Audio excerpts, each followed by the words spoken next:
Today on the show, we're diving into the world of economic indicators. These are the numbers that tell us how the economy is doing, things like GDP, unemployment rates, and consumer confidence. But what do these indicators really mean? How are they calculated? And how should we interpret them? We'll break it all down for you with the help of some experts to make sense of the numbers that shape our world. The first time I met Lucas Chen, I told him he was going to die in the wilderness. Not out of malice, just out of the specific kind of honesty that comes from 15 years of watching people underestimate what nature can do. My name is Ethan Marshall. I'm 34 years old, born in Washington State, raised in the Cascade Mountains, employed as a national park ranger for the North Cascades National Park. My father was a ranger. His father before him. I've spent my entire life in the mountains, hiking them, protecting them, understanding them the way some people understand their own heartbeats.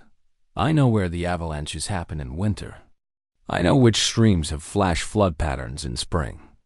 I know which sections of trail become impassable after storms. I know the mountains the way a sailor knows the ocean, with respect, with caution, with the understanding that nature will kill you if you give it the chance. Which is why, when Dr. Lucas Chen showed up at the ranger station in early September with a research permit for a 3-month wildlife conservation project in the protected wilderness zones, I knew we were going to have problems. He was young, early 30s. I'd guess with the specific kind of intensity that comes from people who've dedicated their lives to something they believe in. Chinese American, sharp features, lean build that suggested he'd been doing field work instead of sitting in an office. He was carrying a backpack that was overloaded with camera equipment and research materials, wearing hiking boots that had clearly never touched a real trail, and expressing complete confidence in his ability to spend 3 months in the wilderness documenting the habits of the northern spotted owl, one of the most endangered species in the Pacific Northwest. Your permit is approved, I said, reviewing the documentation. But I need to make something clear. You're going to need a guide. You can't do this solo. I've hiked before, he said. Not defensive, just factual. How much? Significant amounts, trails, well-maintained ones, in designated areas with cell service. So you've never actually been in wilderness. Wilderness is wilderness. That's when I told him he was going to die. Not because I was trying to be dramatic, but because it was true. A conservationist with no wilderness skills, spending 3 months in the Cascades during fire season, documenting an endangered species that required deep backcountry access. That was a recipe for a body recovery mission, not a research project. I can hire a guide, he said, already pulling out his phone. You'd need a guide experienced in wilderness rescue, wildlife behavior, and fire safety. Those guides cost about $800 a day, and you'd need one for 3 months, which is about $240,000. Lucas did the math on his face, watched it happen in real time. So I'm not getting this research done. Or, I said, surprising myself, you work with me. I know the backcountry. I know the wildlife. I know the dangers. And I have very strong opinions about people dying on my watch. How much? He asked. I'll do it in exchange for co-authorship on whatever paper you publish. I want to be part of the research, not just the logistics. He looked at me like I'd offered him a winning lottery ticket. Really? Really. But you follow my rules. You listen to my advice about weather and terrain and wildlife encounters. And when I say we're turning back, we turn back. No arguments. Okay, he said immediately. Too immediately, like he'd expected to have to negotiate. Okay, yes. When do we start? Lucas Chen was brilliant. That became apparent within the first week of fieldwork. We established a base camp near the core of the spotted owl territory, a protected, Valley about 8 miles from the nearest ranger station access point. The hike was moderate for me, brutal for him, but he didn't complain. Just kept pace, carrying research equipment, asking questions about the terrain and the wildlife patterns, and why certain areas had higher predation rates. He'd read the scientific literature, had theories about the owl's behavior that he wanted to test, had a methodology for documenting their hunting patterns that was genuinely innovative. And he had the specific kind of passion that you only see in people who've found their life's work and committed entirely to it. Why are you not doing this full-time? I asked one evening, watching him catalog data by lamplight while the mountains went dark around us. Because I teach, he said. University of Washington Biology Department. Research is maybe 50% of what I do. The other 50 is trying to convince 8-year-olds that their decisions about the planet actually matter. Do you like teaching? I love teaching. He looked up from his laptop. I love the research more, but the teaching is important. It's the only way the next generation understands why the research matters. He said this like it was obvious. Like, of course, he was dividing his time between research and teaching. Like the fact that he was brilliant at both was just a side effect of caring about the work. I was starting to understand why he'd shown up at the ranger station with overloaded hiking boots and complete confidence that he could survive 3 months in the wilderness. It wasn't arrogance. It was focus. He was so committed to the work that the logistics, the danger, the difficulty, the obvious impossibility of his plan just sort of fell away. It was the most dangerous quality I'd ever encountered. And I was falling in love with it. Week 4 would establish the rhythm. I'd wake up at 5:30 a.m., prepare breakfast, make sure the equipment was secure.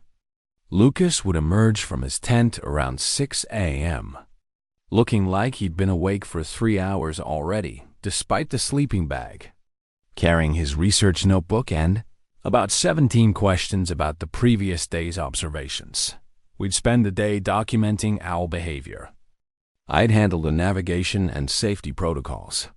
He'd handle the scientific observation and data collection.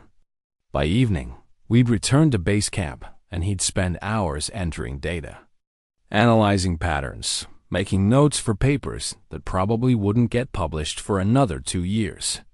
"Tell me about your father," Lucas said one evening.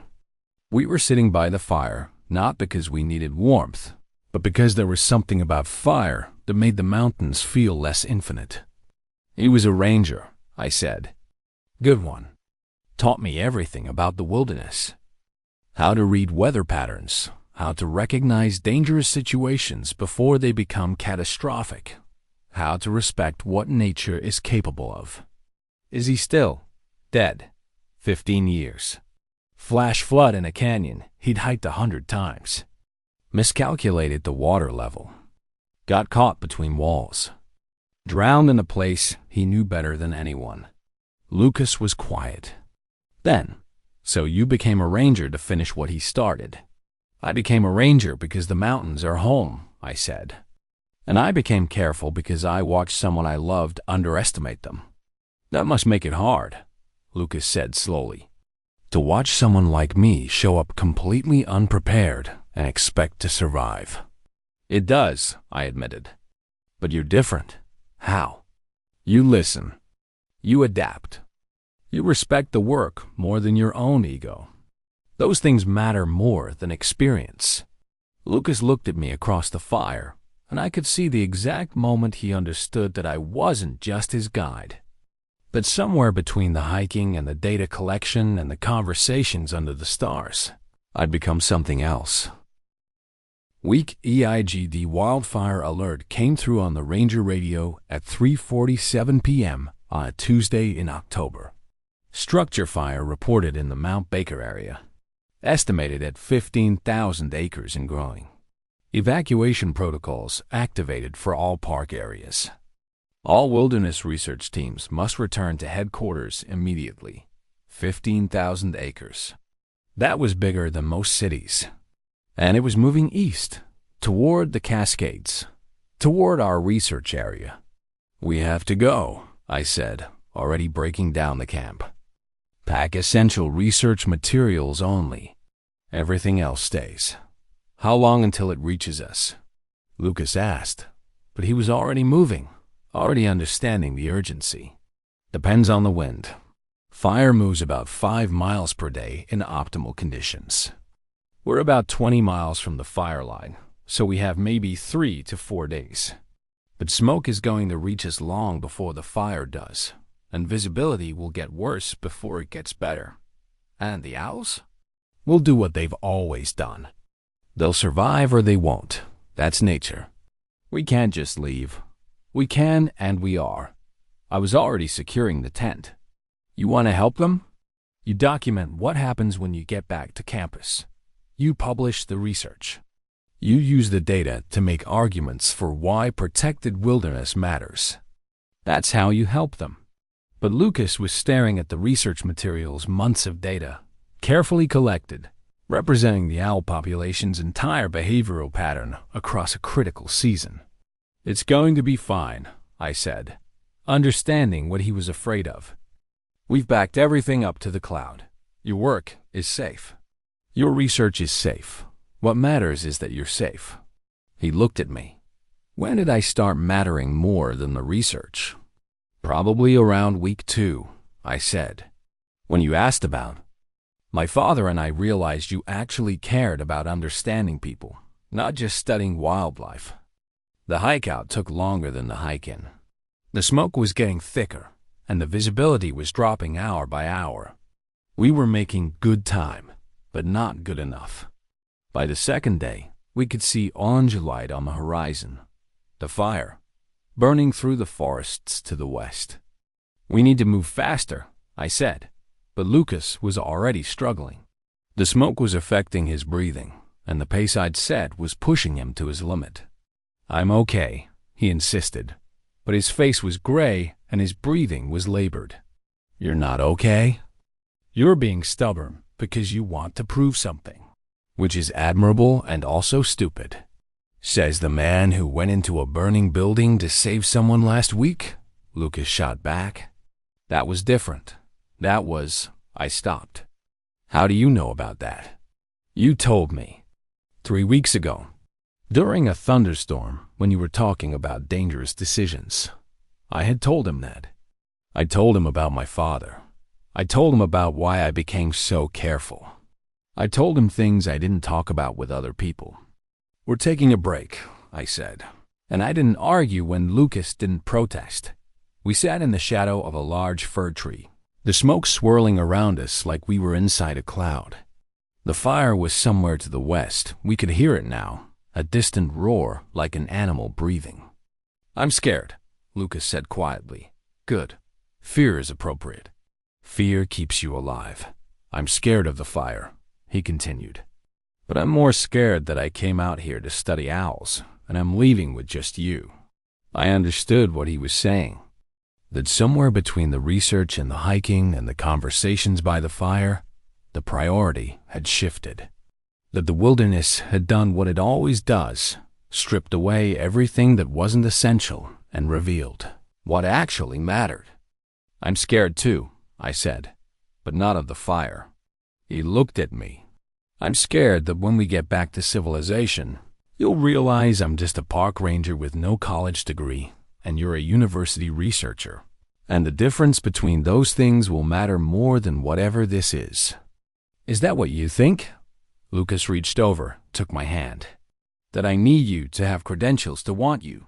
"I think that's how the world usually works."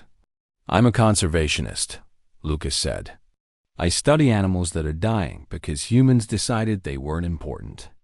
I spend my life trying to prove that existence has value regardless of economic utility. And you think I'm going to care about credentials?" He pulled me closer and he kissed me right there in the smoke, with the fire approaching and the world burning and everything uncertain. He kissed me like he'd been planning to do it since week 1. Like he'd been waiting for the exact moment when everything else fell away and only we remained. When he pulled back, he was smiling. "I came out here to study owls," he said, "but I think I found something more important." We made it to the ranger station at 4:15 p.m. on day 3. The fire was still 15 miles away, but visible on the horizon, a wall of orange and black consuming the forest. We were evacuated that evening to the main park headquarters, along with about 200 other research teams and tourists who'd been in the wilderness when the evacuation order came. The fire burned for 18 days. It consumed 23,000 acres. It destroyed 3 ranger stations and killed 12 people who'd ignored evacuation orders. But it also, and this is what mattered to Lucas, it created a massive data set about how wildlife responded to massive environmental disruption. Lucas spent the next 6 months analyzing that data, published 3 papers on the spotted owl population's behavioral changes during and after the fire, got invited to speak at environmental conferences, started a new research initiative about how endangered species could be protected during periods of climate-driven disaster. And every weekend he came hiking with me, not for research, just because he wanted to be in the mountains, just because he wanted to be with someone who understood them the way he understood his research, with complete commitment and profound respect. 1 year later, he went back to university. Not to get a degree in biology, I didn't need credentials to understand wildlife, but to study environmental policy and conservation law, because I'd realized that rangers like me were the first line of defense for wilderness, and understanding the policy side would make me better at the job. Lucas helped me with applications, got me letters of recommendation from his colleagues, sat with me through 4 years of evening classes while I worked full-time and tried to understand policy frameworks. 2 years in, we moved in together. A house in Seattle, close enough to the university for Lucas, but close enough to the mountains for me. We filled it with research equipment and hiking gear in equal measure. 3 years in, Lucas proposed. Not in the wilderness he knew I'd want that, but at the spot where we'd first established base camp. We hiked in on a clear autumn day, and he got down on one knee and asked me to spend forever with someone who understood that research mattered and wilderness mattered, and love was just another form of commitment to something worth saving. 4 years later, I'm the head of the North Cascades National Park's Conservation Education Program. I coordinate with academic researchers, oversee wilderness protection protocols, and teach next-generation rangers about the intersection of wilderness preservation and climate change response. Lucas is the director of the University of Washington's Wildlife Conservation Center. He's published 17 papers on endangered species recovery during climate disruption. He's consulting for the U.S. Fish and Wildlife Service. He's training PhD students who are going to spend the next 30 years protecting things that most people don't even know exist. We're married. We have a rescued golden retriever named Cascade. We spend weekends in the mountains, sometimes for research, sometimes just because the wilderness is home. And every year in October, around the anniversary of the wildfire, we hike back to our original base camp. We sit by a fire, the controlled kind, the safe kind, and we remember the moment when the world burned and we chose each other instead of running. 5 years later, Lucas is working on his most important project yet. Comprehensive study of how endangered species survive climate change in protected wilderness areas. It's a 5-year research initiative with funding from multiple conservation organizations. He's training 12 graduate students. He's traveling to research sites across the Pacific Northwest, and I'm the youngest park ranger to ever make superintendent. I oversee protection protocols for 3 national parks.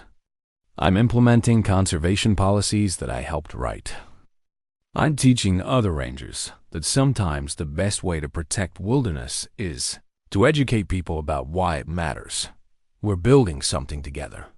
Not just a marriage, but a legacy, the kind of legacy that proves you don't have to choose between loving a person and loving the world. The spotted owl population in the North Cascades has tripled since the wildfire.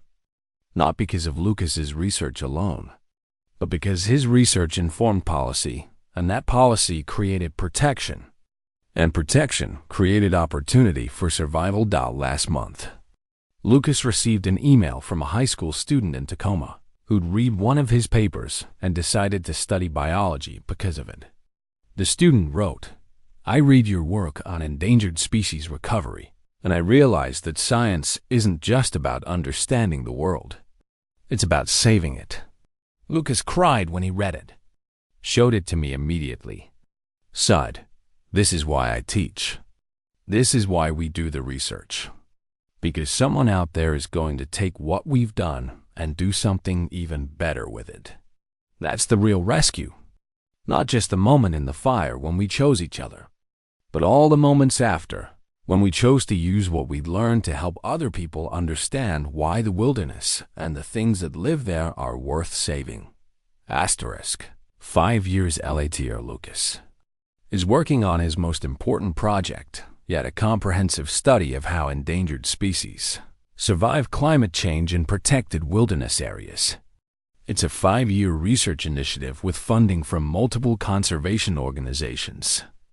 He's training 12 graduate students. He's traveling to research sites across the Pacific Northwest, and I'm the youngest park ranger to ever make superintendent. I oversee protection protocols for 3 national parks. I'm implementing conservation policies that I helped write. I'm teaching other rangers that sometimes the best way to protect wilderness is to educate people about why it matters. We're building something together.